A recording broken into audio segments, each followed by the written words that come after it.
phones or whatever you're going to be looking at scriptures with, because there's other passages we will be looking at together this morning as well besides Romans chapter 10. So I want you able to go there and see those things as well as we go through the morning.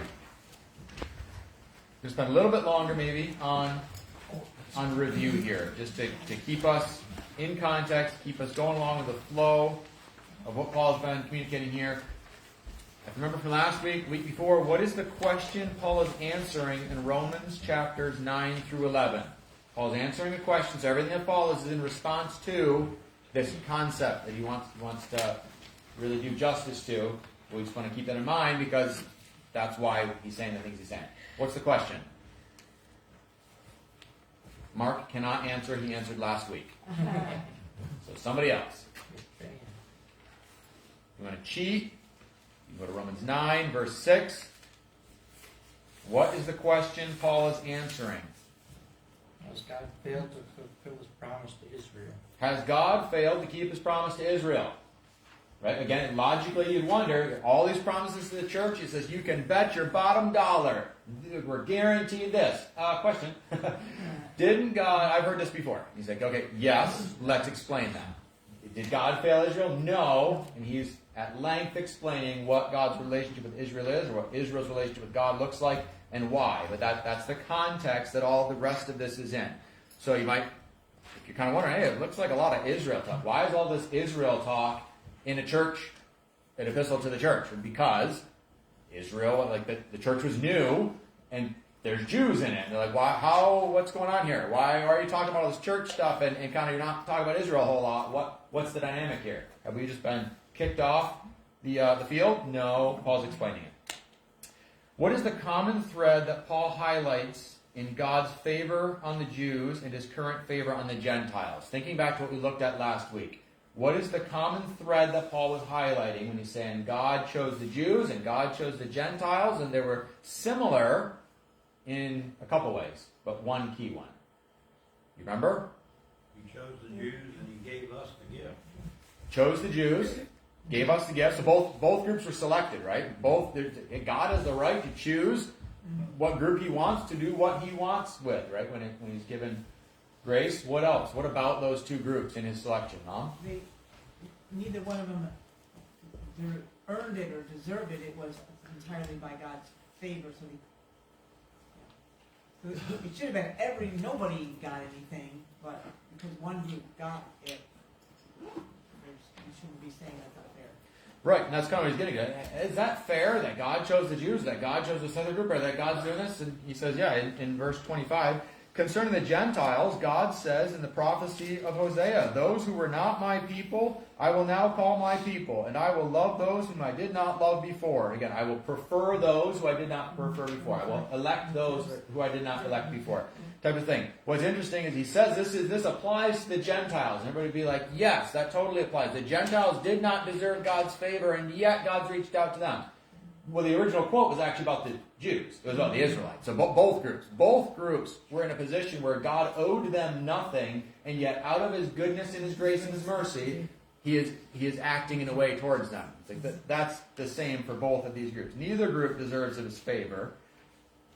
When looking at God's different dealings with different peoples, has God been fair?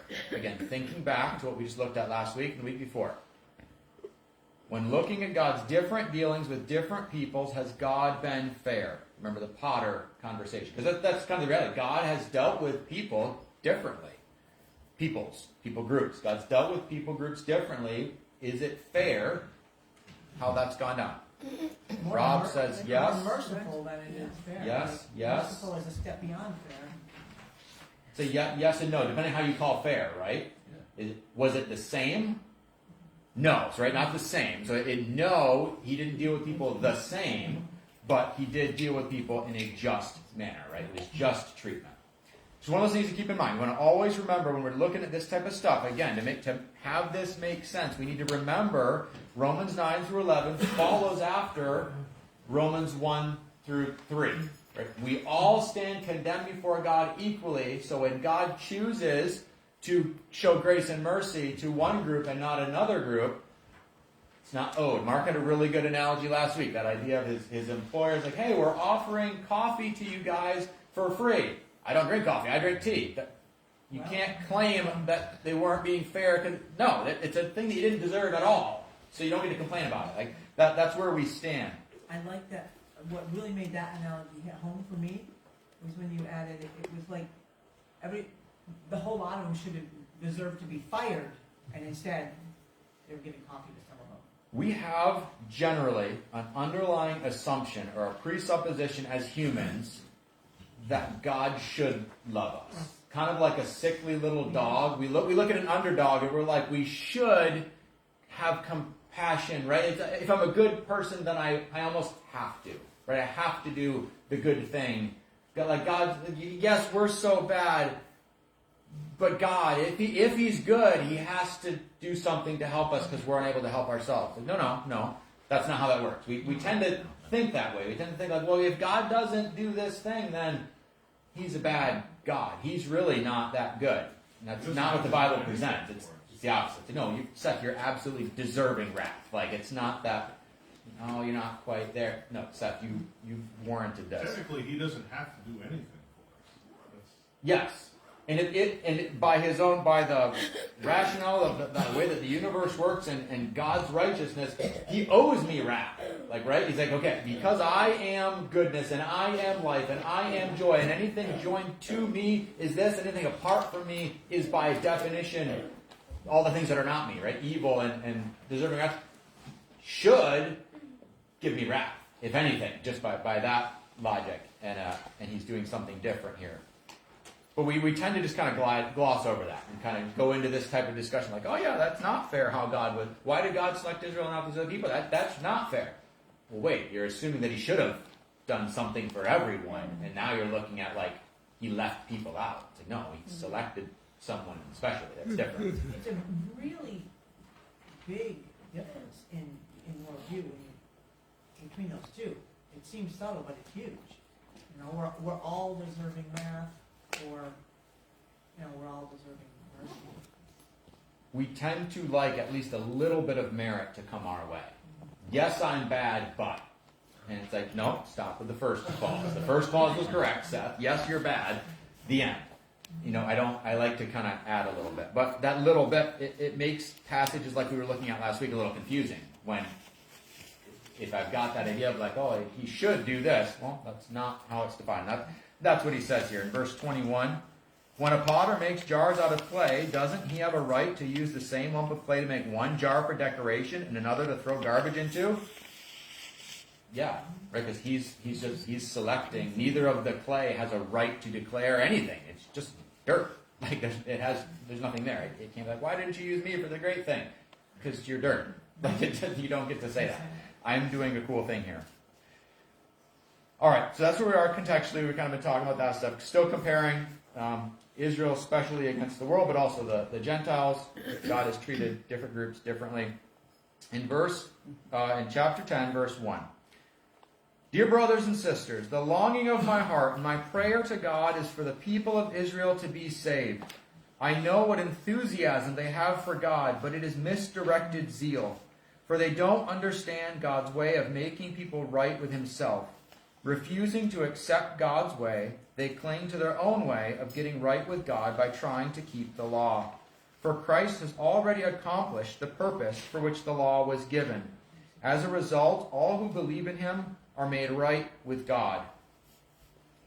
We're going to spend a little bit of time on the first 4 verses there, then we'll kind of zip through the rest of the chapter. But there's a fair bit of stuff in there that stood out to me anyway. I was like, wow, that's important. First one is not super important, but throughout this, I want you guys to keep it in your head as we're reading through, or just not keeping your heads, but notice how he's talking about Israel here is an outside group. He's talking to the church in Rome, and he's talking about Israel as if it's a different group of people. Because it creeps into our thinking some. It's not uncommon within Christianity for people to have this idea that the church is kind of the updated version of Israel. There was Israel, the beta version, and now they've become the church. And then that's because we are now God's holy people, and we kind of conflate the two things. And what that leads to is passages like 2 Chronicles 7:12, which I forgot to bookmark. So you guys find that, and I'll try to find it. 2 Chronicles 7:12. See if you've ever heard this verse quoted or posted on Facebook. There's a lot of Why stuff. can't I find it? After Kings. No, I've got Chronicles. What am I doing here? 7. Okay, 12, what are we doing with the verses? There it is. It was 14. I just couldn't find verse 14. Okay. 2 Chronicles 7:14. Then if my people who are called by my name will humble themselves and pray and seek my face and turn from their wicked ways, I will hear from heaven and will forgive their sins and restore their land. Oh, America, if you would repent, Yep. church, if you would repent, right, if you will come back to God, then we will see our land blessed and we will see our... No.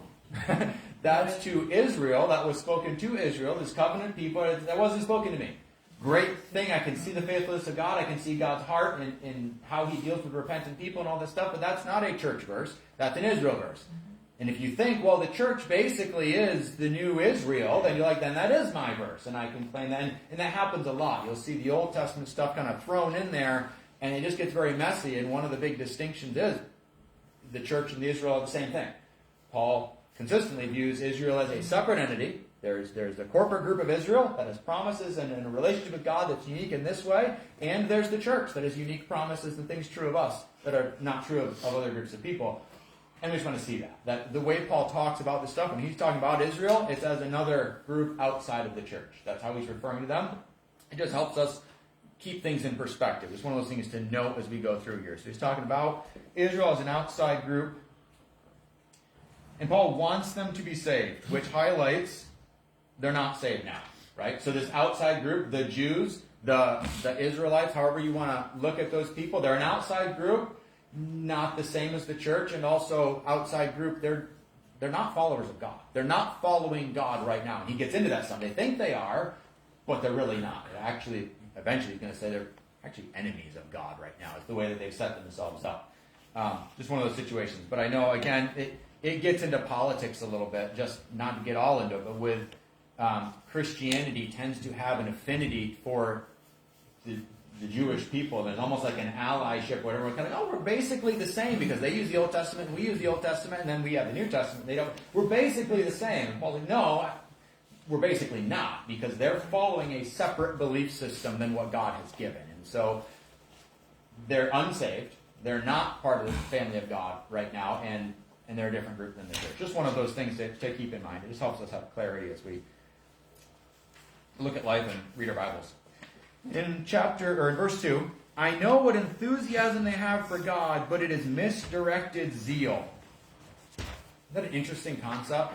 They're passionate for God, but it's misdirected zeal, and they're actually not part of the family of God.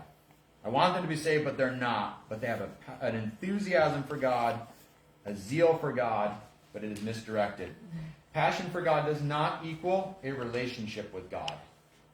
One of those things to keep in mind, especially, we'll look at it here, but this is something that applies present day as we're assessing whatever religious group, because this isn't just a Jewish thing. This is any religious group, any sect of Christianity. Zeal and passion for God doesn't really mean anything if it's not based on the truths of the gospel. That's what he said. These guys they're going through all the motions. They're doing all the things. They would say, we are the God people. We are the followers of God more than anyone else would say the Jewish people of Paul's day. He's like, actually, no. Actually, you're not. You're cut off from God because of some key things here. Not a new concept. Not something that the Jews came up with in Paul's day. You guys remember the story of Cain and Abel? I'm going to turn there real quick. Genesis 4. Verse 2. This is one of those we're all cut from the same cookie dough type of things. This is how humans. This is like our default setting. This is what we like to do. Genesis 4, verse 2. Later, Eve gave birth to Cain's brother and named him Abel. When they grew up, Abel became a shepherd, while Cain cultivated the ground. When it was time for the harvest, Cain presented some of his crops as a gift to the Lord.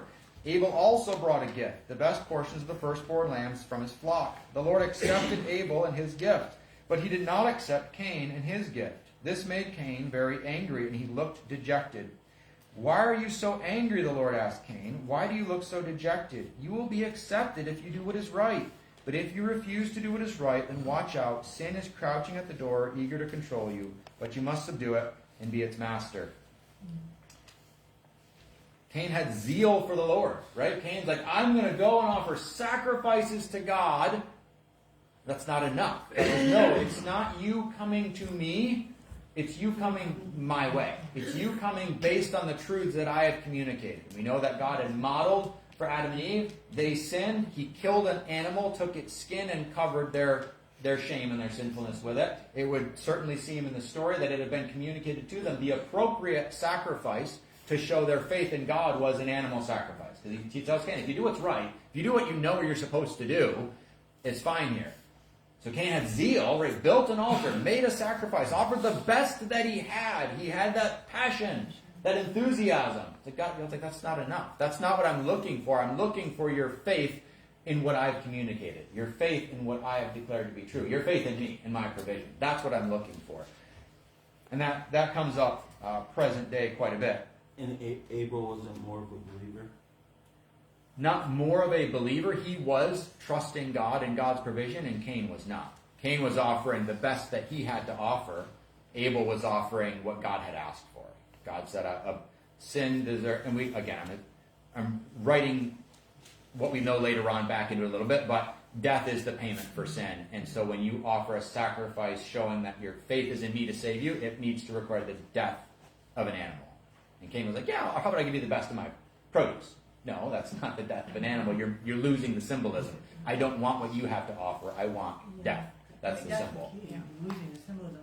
And it's very much implied that Cain knew. Yes. Because he says, you will be accepted if you do what is right, but if you refuse to do what is right, then watch out. So the implication is you know darn well what you're supposed to do. It almost sounds like he want to humble himself and say to his brother, hey, can I trade some of my stuff for your lambs? Or whatever. Yeah, it was there. I just didn't like it. No, I reject that. He wanted to what's make the being rules. offered here. He wanted to come to God his own way. And that's First Cain, then Abel, then the perfect son. Thanks, buddy. No, that's not how that worked. But let us note that it was never told that he was perfect. enthusiasm for God means nothing. And that's worth noting again when evaluating churches, right? Because that's one of those things we can go like, oh, look at that church is doing all of this stuff. They're going through all the, going through the, is it the paces? Thank you. Going through the motions, doing all the things. We're like, oh, look at all that's being done, and God's like, that's not what I'm looking for. Those things are results of like a relationship with God. Sure, that's good. I hope that's there, but can we do a lot of things without actually having a relationship with God? Can we put on all the bells and whistles and the traffic? The Jews did. Yeah. The Jews 100% did. They're like, yes, we're going to do all the religious things. Like, yes, but there's no relationship with me. There's no faith in what I've actually communicated. You're just doing all the stuff. Can a church in America do that? Yes. And many churches do. When you actually get into like, oh, how come we're never talking about the sinfulness of man and our depravity and only salvation through Jesus? That's not coming up much in some places, right? But we're doing a lot of the other stuff. We're doing charity, and we're doing good deeds, and we're doing songs, and we're doing gathering together, and we're doing stained glass windows, and we're doing all these things that seem very churchy, but that key part is missing. It's just like Cain and Abel. It's just like Cain. It's just like the Jews that Paul's describing. There's this enthusiasm, there's this zeal, but it's not actually reflective of a relationship with God. It's not based on who God is and what He's communicated. They're not coming to God God's way, and so it's worthless. That's what he said. I hope they'd be saved, but they're not, because they're not coming to God His way. That's what Paul presents here, and it's kind of worth noting that. And then in verse 3, for they don't understand God's way of making people right with Himself. Refusing to accept God's way, they cling to their own way of getting right with God by trying to keep the law. That's a key part there, right? Refusing to accept God's way. He's going to get to the ignorance aspect later. It's very similar to the Cain. Again, I'm just going to keep saying it over and over. It's the same. What's that? Almost the same words. I wonder in the Hebrew if it's the same word. Yeah, I don't know that. Refusing to accept God's way.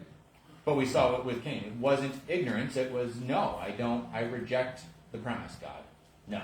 These guys are the same thing. No, I'm not going to accept that, and now I'm going to do this other thing. That's how this is being presented. I think we find it today with all the different denominations. It's like just instead of building off the basics of the Bible, so many different denominations. It's just like we have our own way, our alternate way, of thinking than just the basics and just doing what the Bible has given us as a foundation.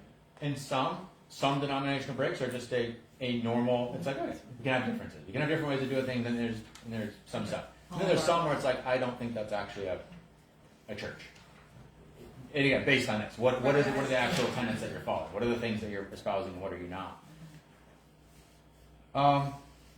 Their response is their responsibility. It's not that God didn't make it available, but they refused to accept. And that just goes along with that idea. It's always God making the offer, but will people be saved or not? It's not God didn't choose them to be saved, so they're not saved. It's no, they rejected what God offered. That they've rejected this, and that's why they are where that's why they are where they are. Yeah, that's what I was trying to say.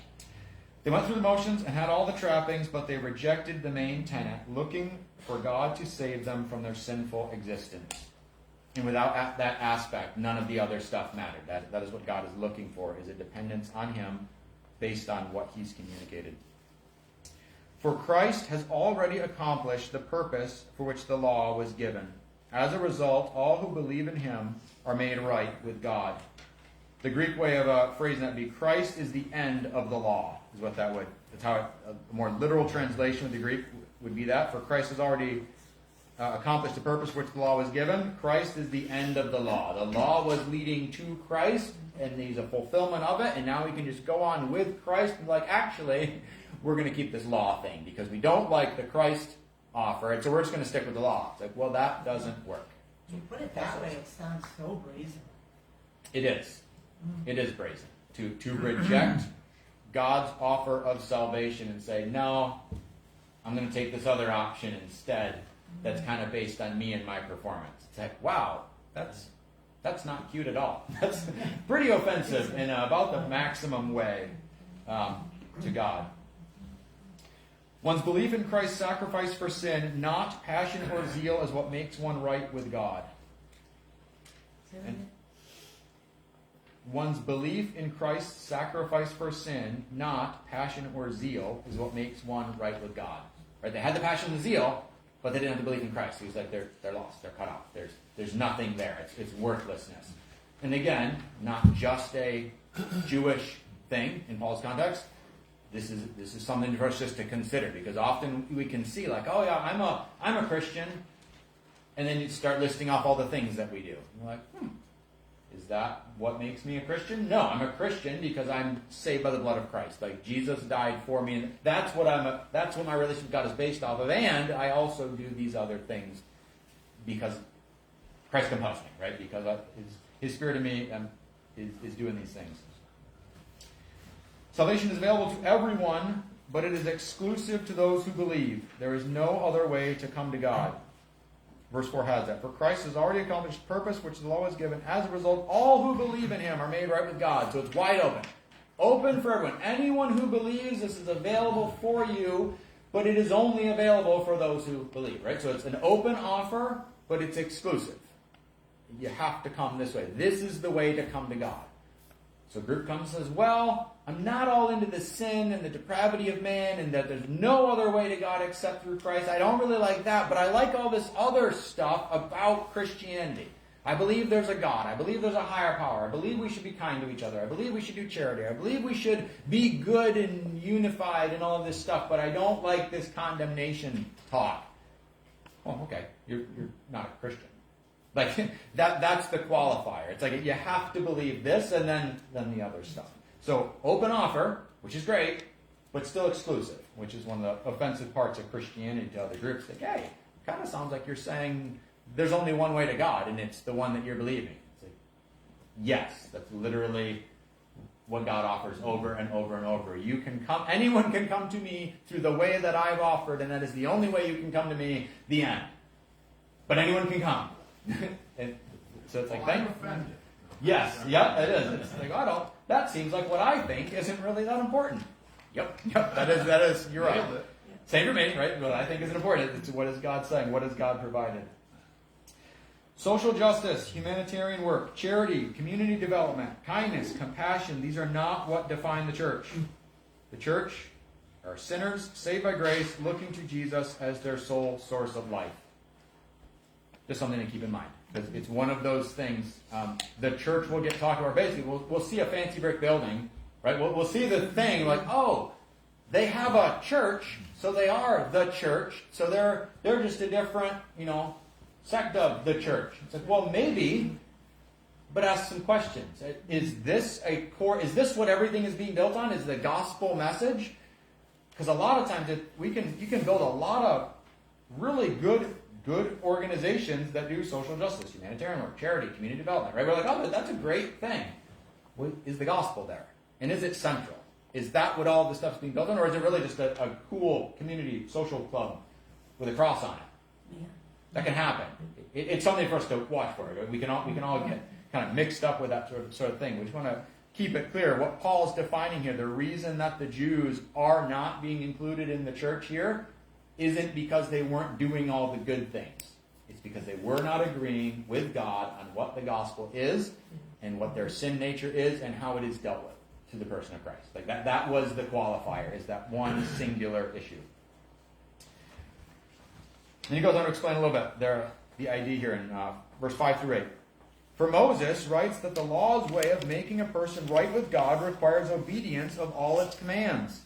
But faith's way of getting right with God says, don't say in your heart, who will go up to heaven to bring Christ down to earth? And don't say, who will go down to the place of the dead to bring Christ back to life again? In fact, it says the message is very close at hand. It is on your lips and in your heart. And that message is the very message about faith that we preach. So they're saying, they're taking the law instead of faith and what God's providing. He says, well, here's what the law demands. The law demands that you make effort. Right? The law demands effort, and faith rejects effort. Faith says there's nothing to be done. There's nothing you can do. That's what faith says. And the law says you need to do something. So he's just kind of highlighting here what the Jews are holding on to is objectively a separate belief system. You got to say, oh, they're basically the same as us. Paul would say, no, they're not. It's not the same. Yes, they're using the Old Testament, but they're using it against God and his provision and what he's offered. They're literally using the Bible against God when it comes to salvation, because they're taking it and saying that we will follow the law and we can stand rightly before God because of that. And Paul's like, that's not how this works. That's a completely different way of engaging with God than what God has presented, which is the way of faith in Jesus Christ. So that's why he's kind of offering the two here. The belief system that the Jews promote is objectively a different faith than Christianity. The law demands effort, but Jesus says there's nothing left to be done to be made right with God. It's an odd way of saying it, but that's what he's saying here. Moses writes that the law's way of making a person right with God requires obedience to all of its commands. Right? The law demands that you do. But faith says don't be looking to do more. Don't be looking, well, how can I get Jesus to come down? Or how can I get Jesus to raise from the dead? Or how can I? No, there is no how can I. The message that God offers, faith says it's all done. Everything's been done. You're not looking to do more. You're just accepting what has been done. The law says do more. This says there's nothing to be done. Right? That's kind of the contrast that he's creating there. The law focuses on what I can do. The gospel focuses on what Christ has done. Right? Someone's saying, you better do this, you better do this, you better do this. And faith says, oh, thank you, Jesus, you did it. Well, Seth, you're a horrible person. How can you claim you're going to... Because Jesus did something. It's not. There's nothing for me to offer here to merit this. It's all just based on the finished work of Christ. Verse 9. I'm going to back up a little bit because there's actually a colon there. I stopped that. That message is the very message about faith that we preach. And here's the message. If you openly declare that Jesus is Lord and believe in your heart that God raised him from the dead, you will be saved. For it is by believing in your heart that you are made right with God, and it is by openly declaring your faith that you are saved. As the Scriptures tell us, anyone who trusts in him will never be disgraced. Jew and Gentile are the same in this respect. They have the same Lord who gives generously to all who call on him. For everyone who calls on the name of the Lord will be saved. Keep in mind that whole paragraph is in contrast to the Jewish model of obedience. right? He just said, the Jews think we need to follow the law to be made right with God, and he says like 5 different times in that paragraph, but actually it's just by believing. It's just by, they think you have to do something, it's actually just by believing in the finished, something that's already done. He said that like 5 different times in there.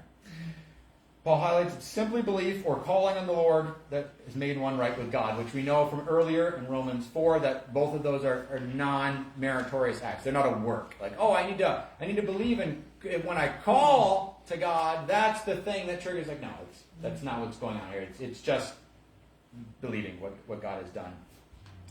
The idea of the believing and confessing beliefs, some people do get hung up on that. They said it's believing, but also if you don't verbally say it, it doesn't count. Kind of that idea. So like if a mute person believes, sorry, you were that close. You got to actually call, right? So it's like it's important that you say it, because if you don't say it, it's not what he's saying. It's parallelism. It's a Hebrew style of writing. You can actually see it up here in verse 8. Paul's kind of mirroring this a little bit. It says, the message is very close at hand. It is on your lips and in your heart. Which one is it? Is it on your lips or is it in your heart? We got to make sure. That's a way of talking. You're going to say a thing and you're going to say the kind of another version of the thing, and he's going to do that right through here. So there's believing and there's calling on the Lord. Which one is it? They're the same thing. It's I'm getting ahead of myself in my notes a little bit, but Jesus has this idea in. You're going to look at Luke 6:45. This concept, Mom, your thought? Is it a way of emphasizing a point? By kind of like double, like, it's that type of thing. Yeah, it's just a style of it. I was thinking about trying to come up with a bunch of analogies, but he's doing the same thing as him. We'll go through the text again and you can see, but what he's saying are the same. It's the same idea. So one would be the internal reality, and the other is the overflow of that. So here in Luke 6:45, Jesus says, a good person produces good things from the treasury of a good heart, and an evil person produces evil things from the treasury of an evil heart. What you say flows from what is in your heart. That concept is what Paul is talking about here. Someone who believes will confess faith in the Lord, right? Because I have faith in the Lord, and so out of that I'm going to be confessing faith in the Lord.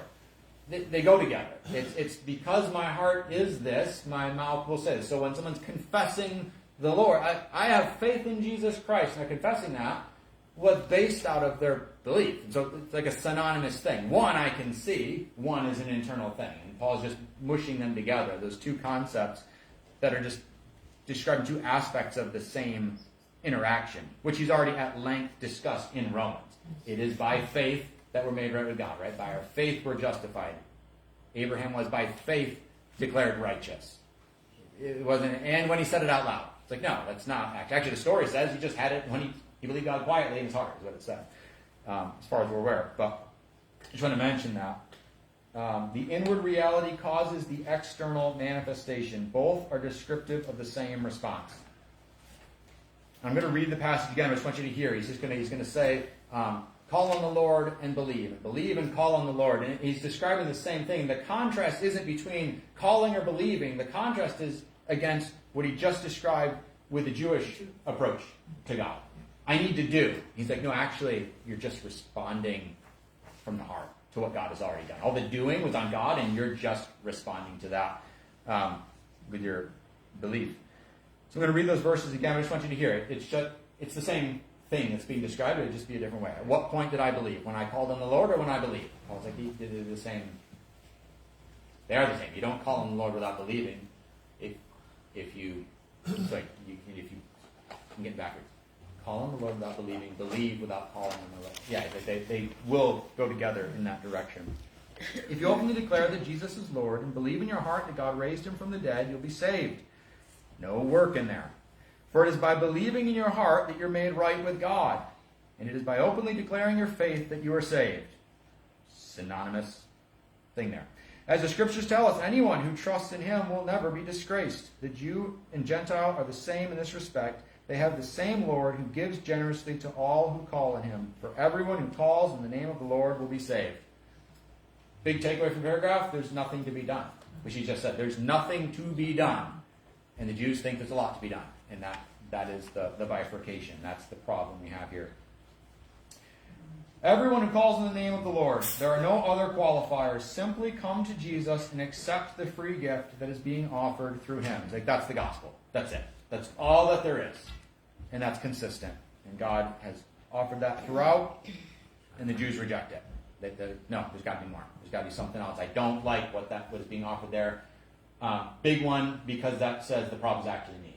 So the Pharisees say over and over and over. No, God, the Messiah is not coming to fix me. The Messiah is coming to fix this horrible world that I'm living in. Jesus is like, no, you're missing something there, because this is pretty key to why I'm here. And then Paul gets into this in verse 4. Kind of the practical process of belief. What is this? What does it actually look like? What needs to be present for this even to take place? How can they call on him to save them unless they believe in him? How can they believe in him if they have never heard about him? And how can they hear about him unless someone tells them? And how will anyone go and tell them without being sent? That is why the scriptures say, how beautiful are the feet of the messengers who bring good news. It's actually a bit, first I was looking at this as kind of odd, of like, why is Paul putting this thing in here? Because he's explained pretty thoroughly what belief is and all of that, and how the Jews, as a unit, are not doing this. Why then is he going through this? Well, part of it is it's outlining the process. Everything that needs to take place for one to turn to Christ, here's what needs to take place for one to turn to Christ. And what you'll notice if you think about Jewish history, especially when Jesus was among them, all this happened for them. All the things that were necessary for the Jewish people to turn to God were totally done for them ad nauseum. Like over and over and over, this was done. So here's what it takes for someone to believe. It's actually kind of backwards way that he said it, but for someone to be saved, he's like, there'll be an outward showing, right? You're calling on the Lord. Well, that's the result of your belief. You guys see how he says this in here? How can they call on him to save them unless they believe in him? Well, how can they believe if they never heard him? So how can it be the outward expression of their belief if there was never any belief? Well, how could there be any belief if they never actually heard anything, right? You have to hear something to believe it. Well, how would you hear something if no one was ever sent to tell you? Right? Sorry, if no one ever told you. And how would someone tell you if they'd never been sent to you? It just kind of goes back. Well, if you go backwards, was someone sent to the Jews? Yeah, like a thousand times, right? All that is the Jewish history. God sending people to the Jews to tell them stuff. Was someone sent to the Jews? Yes. Did someone tell them what God wanted them to hear? The truth? Yes. Did they hear the truth? No. They didn't hear it. Didn't necessarily. Sorry, no, they didn't hear it. And then it comes to their response now, that's where it falls down. But it's not because God didn't give them opportunity. That's still what Paul's explaining here. It's not that God failed the Israelites. God did everything that needed to happen for the Jews to believe. They did not respond. That's the breakdown here. But here's what you need to believe the gospel. You need someone to tell you. Right? And then that means you need someone sent to you. All that stuff. It's like that all happened. They didn't do it. That's the reality. Israel was given all the opportunities required but failed to respond. It is worth noting. So that's his reason for saying that. He's showing how Israel's still like, no, it's not a God thing. Their issue is not that God forgot to pass along the memo. No, that was all done for them. But for us, worth noting, how does someone come to faith in Christ? How does someone get right with God? How is someone declared righteous? Well, by believing the gospel. Well, how do they believe the gospel? Well, first they have to hear the gospel. Well, how do they hear the gospel? Well, someone has to tell them the gospel. Well, who's going to tell them? Someone has to move their butt, right? And actually have the words have to happen. Conversation has to take place. Look at 2 Corinthians 5, verse 17. Paul again, talking to another group of Christians in Corinth. 2 Corinthians 5:17. This means that anyone who belongs to Christ has become a new person. The old life is gone, a new life has begun. And all of this is a gift from God, who brought us back to himself through Christ. And God has given us this task of reconciling people to him. For God was in Christ, reconciling the world to himself, no longer counting people's sins against them. And he gave us this wonderful message of reconciliation. So we are Christ's ambassadors. God is making his appeal through us. We speak for Christ when we plead, come back to God. For God made Christ, who never sinned, to be the offering for our sin, so that we could be made right with God through Christ. Same concept there. right? Same concept. Hey, for people to believe and be made right with God, they need to hear it. And for them to hear it, well, somebody's got to say it. For someone to say it, well, you got to be there, right? You got to be present and do it. There's definitely something there worth stepping out of Paul's argument, kind of against the Jewish people, and take like, ooh, wait, that applies to me. Like that reality is still in play, and that makes me think a little bit about my stewardship here. I was just thinking that you and you tried that, I think the gospel or something, and they train everybody to go out, but then nobody goes out. Iran was when she was going to the drug, she was going back, and you know, but if you don't do it, then it's all waste.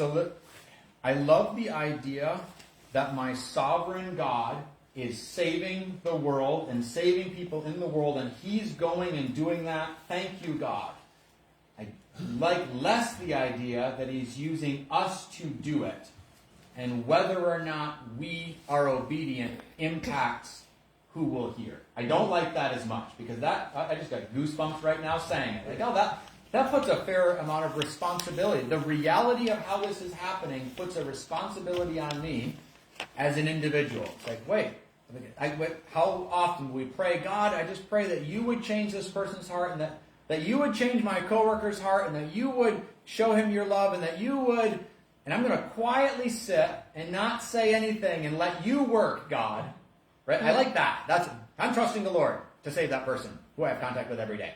It's like, Seth, it seems like you're not acknowledging the reality of the situation. God has offered everything. Here, I'll read my notes so I say it properly. Unbelievers coming to faith requires that followers of Christ share what they know. That's what Paul outlines here. Somebody can't believe if they never heard it. And they can't hear it if no one will say it to them. They can't have someone say it to them if the person's not willing to be in proximity and engage in that thing. There's just a reality there that I find convicting, like in a good way, not like a, guilty type of thing, but like, that's just true, God. Like, the people that I'm praying for, God, am I the one that you want to use for that? Because like someone needs to say something at some point, because we've already established God's not just forcing it. And Rob is now saved. Didn't even have to say anything to him. He doesn't know anything, but I saved him. That's not how God's like, no, it's a choice. You're choosing to accept what I've declared is true. You're choosing to accept my offer of salvation. Well, that means you got to know, right? I almost, again, there's comfort in the idea of, we'll just leave it to God. But God's like, no, I'm using my people. That's how I'm doing this. And so don't try to pin this on me, right? I'm stepping out of Paul's message, but there's a application here that I think is pretty apparent. And Paul was personally compelled by this reality, right? This wasn't something Paul just said. Paul believed this. Paul lived this. Paul was like, hey, there's people over there that don't know Christ, and no one's going. I'm going to go then. Not what Paul was like, somebody's got to go. It might as well be me. I mean, I know I just got beat to death last week. But yeah, why not? Like, no one else is going still, so I'm just going to go. And he just spent his life saying, I'm going to live like this is true. God is going to use his people to communicate his love to people who are cut off from him. So who's it going to be? He said, well, I'm not waiting on anybody else. I'm going to go. I'm going to go and just do what I can with what God has given me, is what Paul did. And something worth noting there. Again, not him just mouthing off. He was not an armchair theologian. Paul was like, this is what's true. Let's live like this is true. And that's just something for us to keep in mind in our own lives, because we're here with stuff to do, not to earn our favor with God, but because God is choosing to work through us. And he's like, hey, come on. Let's go. I got people there that need to hear this. I'm like, yeah, but that's awkward. What if they say no? What if they say I'm stupid? What if they say they don't like me now? What if, right? What if? And it's like, yeah, what if they never hear it? Well, then they can't be saved. Nothing ventured, nothing gained. Yeah, for sure. And that actually leads nicely into this next section, because here's the what if, the problem, right? It's like, oh, they can't believe unless they hear. But not everyone welcomes the good news. For Isaiah the prophet said, Lord, who has believed our message? So faith comes from hearing, that is, hearing the good news about Christ. But I ask, have the people of Israel actually heard the message? Yeah, they have. Sorry, yes, they have. I shouldn't say yeah. Yes, they have. The message has gone throughout the earth, and the words to all the world. But I ask, did the people of Israel really understand? Yes, they did. For even in the time of Moses, God said, I will rouse your jealousy through people who are not even a nation. I will provoke your anger through the foolish Gentiles. And later, Isaiah spoke boldly for God, saying, I was found by people who were not looking for me. I showed myself to those who were not asking for me. But regarding Israel, God said, all day long I opened my arms to them, but they were disobedient and rebellious.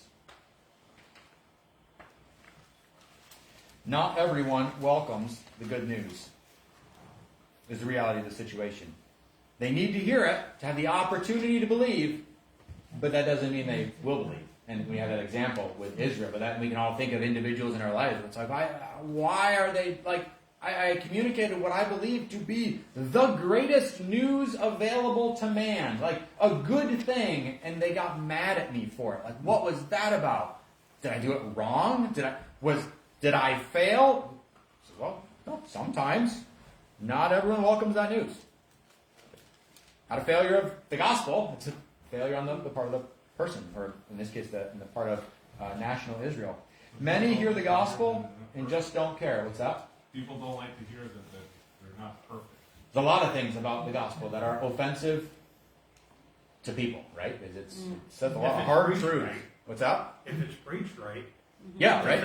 It's offensive to my sinful flesh, which I was a slave to before I came to Christ, hates everything about the gospel, right? By its very nature. Because it accuses the flesh of being horrible and worth judgment, and worthy of judgment, and needing to be separated from, right? All of that stuff. Flesh needs to die. Ooh, I don't like that, says the flesh, right? Not everyone welcomes the good news. Many hear the gospel and just don't care. In verse 19, so he says, in verse 18. Have the people of Israel actually heard the message? What's Paul's answer?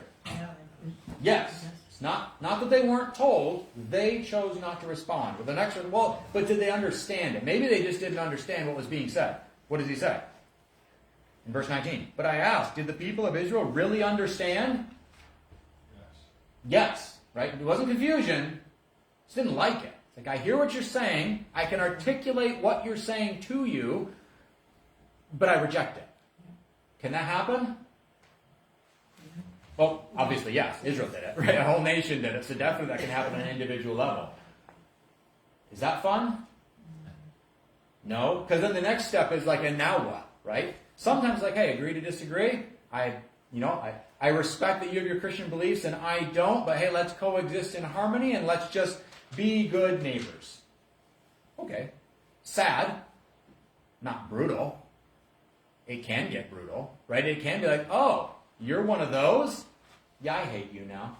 I now have a whole list of complaints against you that I have generically against my concept of Christianity that is now going to be lumped onto you. We were getting along well. Now I know you're a Christian, and I've had bad experiences, and I have my own beliefs and things about Christianity, so now I actually hate you. Now I'm going to keep poking at you. Now when you hit your thumb with a hammer and you say something, I'm going to make sure that everybody knows, look at that Christian and what he just did. Oh, isn't he a fake? Isn't he a hypocrite? Isn't he? Or I'm going to make your life miserable. Can that happen? Yeah. Does it mean that we shouldn't offer the gospel? Obviously no, right? Because it's the only hope. It's the only hope that someone has. But just one of those multiple realities here. Have they heard the gospel? Yes. Did they understand the gospel? Yes. Did they accept the gospel? No. Definitely no. Israel rejected the gospel en masse. Has God failed Israel? No. In what he's just described there. Did God fail Israel? No. No, right? The failure is Israel's. The reason that Israel is not in fellowship with God right now has nothing to do with God failing Israel. It's like, no, they have failed to respond to God. but not all of Israel. I mean, you have the Jews that accepted the Messiah. Yes, so there's a and then small you have little the group. Jews Yes. that did not accept the Messiah. And corporately, you're right, yes, because he says, among Jews and Gentiles now, like if we're talking individuals, by all means, yes.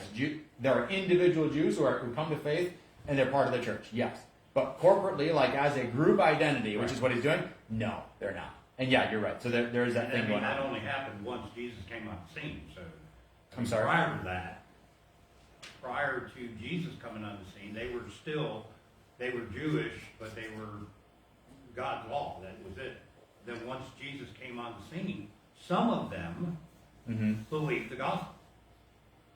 Yes, some of them believe. And then within that time too, when Jesus came on the scene and revealed, many of those who were following the law, looking for their Messiah, were not looking for a Messiah at all. Right? That's that camp. So they were just as lost before Jesus came as they were after he came.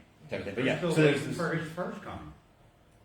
yes, And Yeah. in the Sorry. future, far, near, who knows, there will be yes, fulfillment.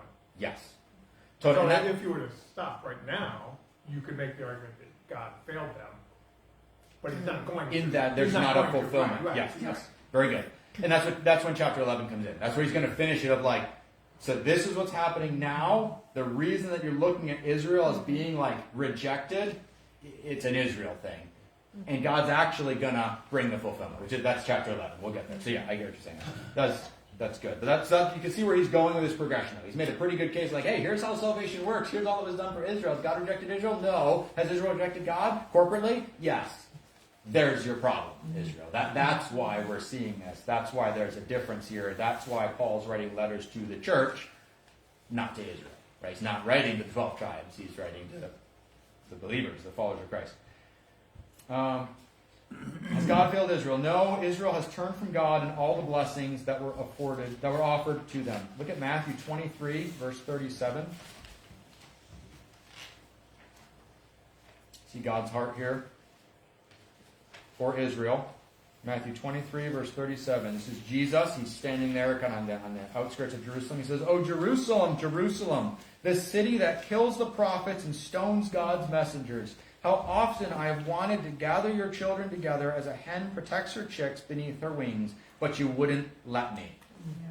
God's like, I have been faithful. I have been pleading with you to come to me. I've offered salvation. I've made it available through my son. I've done everything I could possibly do.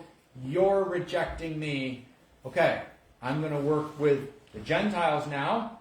I'm going to come back to you because you're still rejecting me. And that's where the Jews are right now. That's where that's where Israel is right now. They're in a state of rejection.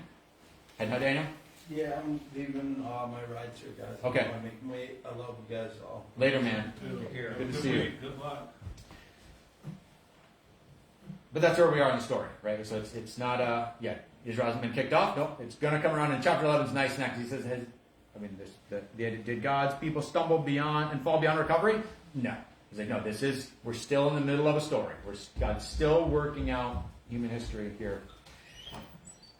But something, so God is just as faithful as he has always been in this story of Israel. Even though Israel is being put on the back burner, that's not a reflection against God's faithfulness. Something I was looking at in here, though, because I related heavily with that section about how can someone come to Christ? How can someone be made right with God? Well, by belief. Well, how can they believe? By someone else. That whole thing. God gives us a good example of how we need to deal with those who refuse to respond to the gospel. Because I would tend to think, well, I offered, and I got kind of a mean response, so okay, they can go to hell, right? I did my best. It's like, no. And obviously we kind of joke, like, that's not a good thing to say, but there's times, right, when someone is really antagonist against you, like, you know what, fine, you made your bed, go lie in it, I throw my hands up and I'm done with you. Is that how God dealt with Israel? It's not, right? Continual, even now, he's like, the offer still stands. God's like, I want my people to turn to me. I want that for them. Keep offering opportunity to hear, keep loving, even when you're at the place that God is with Israel, right? We can be at that place as an individual. I've gone to them, I've sacrificed, I've made the communication available, I've really tried to be a genuine reflection of Christ in their life, and I've said what needs to be said in a loving manner, and they rejected it. What do I do? Well, what's God do? Keep making it available, keep offering, keep trying to be patient. It's an unhuman thing to do. That's not a normal response, right? Because it costs. It costs us. You can see Jesus' heart when he's saying that. The emotional pain that Jesus has because he's still making the offer. He's like, Jerusalem, I want to gather you. I want to help you. I want to protect you. I want you to experience my love. Like, that hurts to invest in people like that. It's easier to just kind of like, okay, I no longer have feelings toward this person, right? I'm just going to do it. That's the kind of the easy way. We can justify it. Well, I did my part, and now it's up to them. That's not how God, that's not what God paints here. He's continually offering and offering and offering. And that's what we're called into. That's the relationship that we're called into with our unbelieving friends, coworkers, neighbors, family, right? This is where we are. Oh, but they're so bitter against me. They're so mean. Well, just keep loving on them, because who knows, right? Maybe something will change, and you'll be there to be able to be a help. Maybe. Like, good example God gives, and it's a pretty tall order. Like, oh, just be like God, guys. Just be like God, and then this will go well. But there's something there. Like, it just there's a reminder. Like, wait, this is how God deals with people. And this is how I should deal with people as a representative of God, and keep making this available because He's chosen to use us to reach the world and reach the people in our lives. And so there's something there. Any thoughts on this with chapter 10? Again, we're still in the middle. It's his chapter 11 is going to take us 2 weeks. And then he'll kind of wrap up the whole Israel thing. So we're not done with that. There's definitely some loose ends. Jesse? One of the really hardest parts of it is they may not respond in your lifetime. Mm-hmm. You could go to your grave thinking all of that was wasted. Mm-hmm. And then after the fact, someone else comes along and continues, and they finally get through. Mm-hmm. Mark? Yeah, totally agree with Jesse on that. Mm-hmm. That's like I think I've told the story before. Like, the most miserable experience of my Christian life was youth camp when I was like 14, 15. And at the end of youth camp, they said, okay, now go out and save people. And next year, when you come here, we're going to take account of how many people you saved. Oh, my You're goodness. kidding. Oh my gosh. They did And that? I said, okay. Wow. Does not work. No pressure there. Nobody saves people like that. Hey, how are you? Do you know Jesus is your Savior? I mean, sure, I guess it has worked maybe, but no. On the other hand, like Beth and I are going to Nashville this summer, and we're meeting up with a bunch of old Navy friends and catching up with them. Mm-hmm. And just had a conversation last week with one of them, and kind of catching up. And I'm not going to get into politics, Mm-hmm. but he starts it with, "Well, I know you know your Bible better than I do, but because we've had conversations, Mm-hmm. okay? Is he saved? No. May he someday? Perhaps. But the conversations have been had. He knows where I stand. He didn't reject me because of my belief. I didn't reject him because of his disbelief. I mean, that's how relationships work. Mm-hmm. And there could be an end result there, Mm-hmm. as opposed to somebody I don't have a relationship with trying to have a conversation with, Mm-hmm. where they don't know me and I don't know them. That's difficult. That's awkward. Mm-hmm. That's likely not fruitful. Mm-hmm. Which I'm not saying don't do that, but relationships, I think, is where it starts. Mm-hmm. But I think you're forgetting it. And you don't know how it's going to end up. If you get them to call on the name of the Lord, though, that's really all you got to do, right? Bumper sticker Christianity is so, because that's that type of thing. You just got to get them. You can get them to say the Lord's Prayer. Woo! Here's how. We're there. Okay. Put that notch on your Here, belt. read this. Come Read back this. next Read this year. out Yeah. loud. So if my atheist coworker comes out and says, I believe in the Lord, we're good. False. Right. But no, I totally agree with everything that was just said there. That all of that stuff I very much agree with, and I think what you can see is in all of Paul's, when you're reading through how Paul is presenting this and what Paul is saying, I wouldn't come to the conclusion like, okay, campers, go and assault all your people. It's like, no, that's not what he's presenting. It's like, no, but be available and be communicative and be offering what is true as best as you're able. And if someone says like, I don't want to hear that, okay. I'm not going to make you hear it because that's me pushing my agenda. It's like, but I am going to make it available. I'm gonna be faithful. Like I do believe this stuff, and you know that I believe that. And if I